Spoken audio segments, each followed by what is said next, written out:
सिसोदिया का सीबीआई का रास्ता, तिलकमाला के गीत और शहादत। दिल्ली में कहा मैं कुर्बानी के लिए तैयार हूँ। बीजेपी ने कहा ये जश्न करप्शन। ये कैसे कांग्रेस सदर का इंतखाब, थरूर को पोलिंग एजेंट तक नहीं मिला। राजस्थान, एमपी समेत कई रियासतों में एक वोट भी मिलना मुश्किल।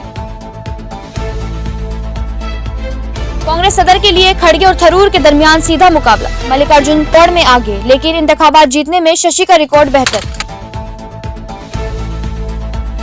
12 करोड़ किसानों के खाते में 2-2 हजार रुपए आएंगे। किसान कॉन्फ्रेंस में पीएम मोदी देंगे कई तोहफे। डीसीडब्ल्यू के सदर स्वाति मालीवाल के घर पर हमला।